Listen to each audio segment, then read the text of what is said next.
샬롬. 오늘도 하나님 말씀 앞에 나오신 여러분 환영합니다. 우리 함께 기도하겠습니다. 하나님, 오늘도 우리에게 놀라운 이 시간 주시니 감사합니다. 세상이 줄 수 없는 위로와 힘, 오늘 하나님이 우리에게 허락하여 주실 줄 믿습니다. 이 말씀을 통해서 우리가 이 안에서 소망을 얻게 해주시고 흔들리지 않는 기준을 삼을 수 있게 해주시고 하나님이 우리와 항상 함께 하신다라는 확신을 얻고 오늘 하루를 살아낼 수 있도록 주여 인도하여 주시옵소서. 이 모든 말씀 예수님의 이름으로 기도했습니다. 아멘. 오늘 함께 살펴볼 말씀은 시편 125편과 126편입니다. 시편 125편부터 126편까지 함께 살펴보도록 하겠습니다.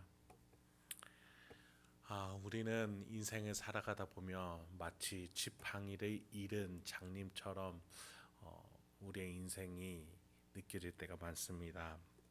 무엇을 의지해서 살아가야 될지 알지 못하거나 또 매 순간 바뀌고 변화되고 또 마침내는 실망하게 될 때가 많습니다. 그래서 이제 항상 변함없이 공기와 같이 우리 곁에 계시는 하나님이 소중한지는 알지만 매번 잊어버리고 다른 것을 의지하려는 우리의 본성을 보게 됩니다. 그래서 오늘 다시 한번 하나님을 기억하고 하나님의 변함없는 사랑을 기억하게 하는 이 시편이 우리에게 주는 교훈이 참 귀합니다. 시편 125편 1절부터 3절을 먼저 살펴보겠습니다. 여호와를 의지하는 자는 시온산이 흔들리지 아니하고 영원히 있음 같도다.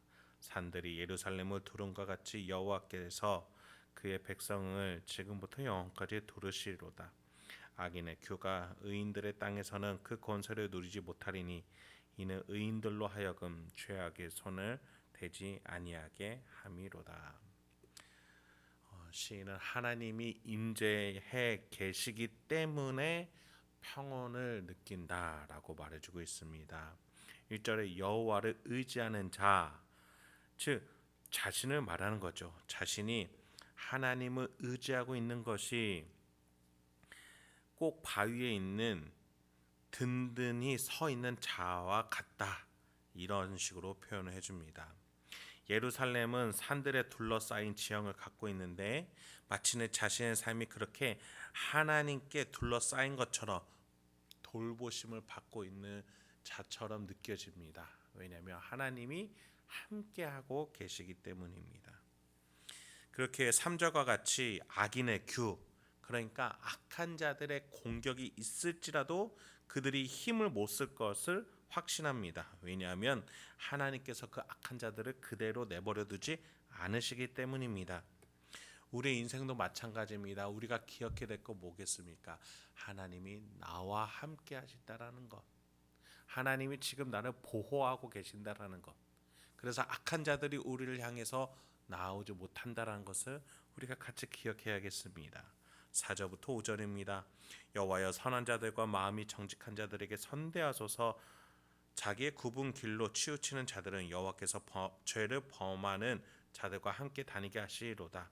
이스라엘에게는 평강이 있을지어다. 시인은 이래 하나님께 더 나아가 당당하게 간구합니다. 선하고 정직하게 하나님의 자녀로 하나님을 의지하면서 살아가는 나에게 은혜를 베풀어 주소서.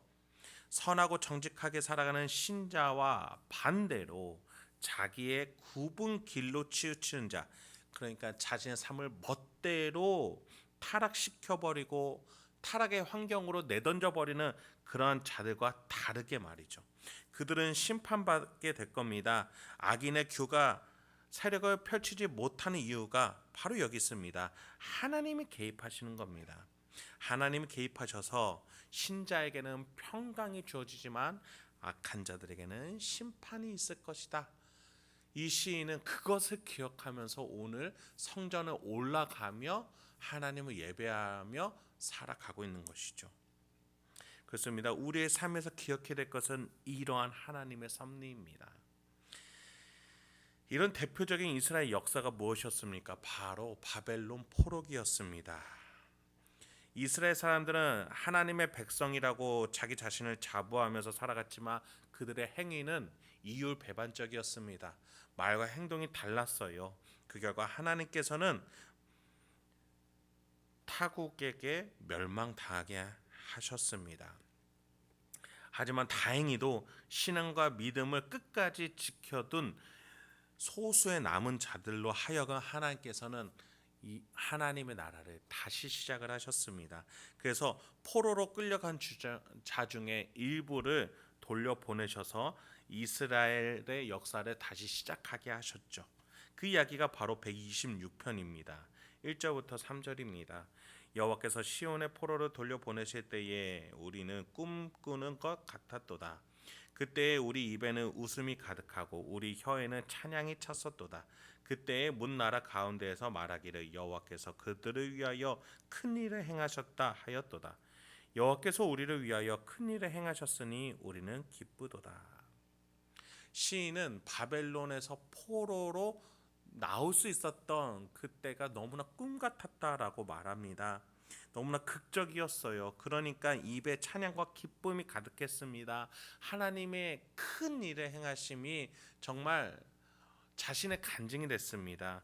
우리가 위에서 125편에서도 살펴봤지만 여호와를 의지하는 자를 하나님이 보호하심이 이렇게 큰 일로 나타나니 정말 너무나 기쁜 일이었죠. 그런데 문제가 생겼습니다. 바벨론의 포로에서 나온 자들이 기쁘지만 이제 돌아와서 보니 현실은 막막하고 어려웠던 것이죠.